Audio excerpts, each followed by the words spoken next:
Anda masih menyaksikan Tech Now. Teknologi berdampak langsung terhadap bisnis perusahaan sekaligus mengubah cara perusahaan dalam melayani pelanggan.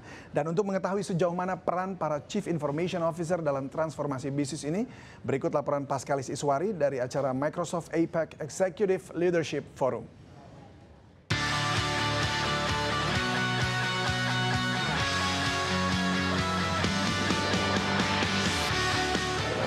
Saat ini saya tengah berada di APAC Executive Leadership Forum 2014, di mana ada ratusan CEO dari berbagai perusahaan dan juga organisasi berkumpul membahas terkait teknologi di era digital saat ini.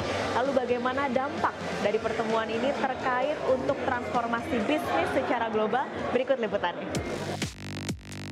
Berbagai sektor bisnis dan industri kini selalu terkait dengan teknologi. Mobilitas tinggi dan kebutuhan akan penyimpanan data membuat para pelaku bisnis terus membutuhkan inovasi sistem informasi terbaru. Saat ini para CIO atau Chief Information Officer memiliki kesempatan unik dengan teknologi disruptif.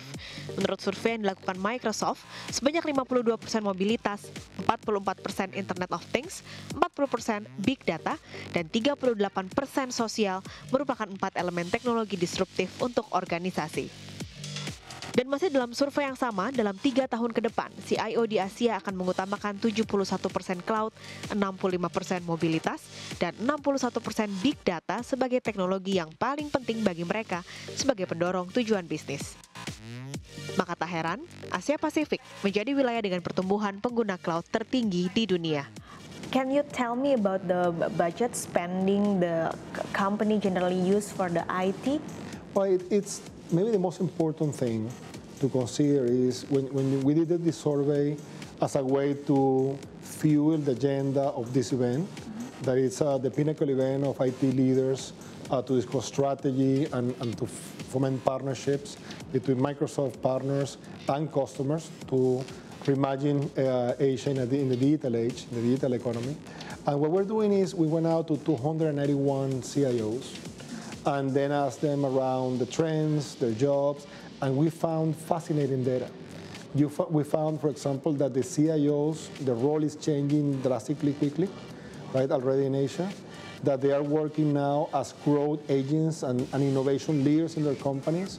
They are now working way more with the CEOs, the chief marketing officers, the chief financial officers, and the chief operation officers on reinventing the company, the way the company is serving customers, the way the company is operating, the way the company is responsive to the market. Those are 3 big areas of focus of our CIOs. And at the same time, was a great conversation on where do you allocate your money. 71% of the CIOs are working today in cloud technologies in a different way, shape, or form in Asia Pacific, and 62% of them are planning to increase the IT investment in disruptive technologies, being cloud, mobile, and big data, the 3 big trends where the investments are going to go in Asia Pacific. Microsoft menilai meski permasalahan keamanan kini sudah dapat diatasi, masalah lainnya saat ini adalah infrastruktur jaringan domestik. Pak Andreas, pertanyaan pertama sebenarnya sudah seberapa besar concern masyarakat Indonesia pada sistem yang disebut cloud ini, Pak? Saat ini komputasi awan atau yang disebut cloud computing itu sudah mulai banyak diminati oleh konsumen-konsumen kami. Terutama konsumen yang sifatnya perusahaan besar dan konsumen yang sifatnya usaha kecil dan menengah. Lalu Bapak sudah melihat tentunya infrastruktur komunikasi dan teknologi di Indonesia. Apakah itu akan menjadi kendala yang cukup besar untuk nantinya perkembangan cloud ke depannya? Tentu saja 2 hal yang utama adalah yang saya sebut hygiene factor. Yang pertama adalah broadband. Broadband di Indonesia ini masih terbatas di Jabodetabek. Itu yang 3G maupun yang 4G.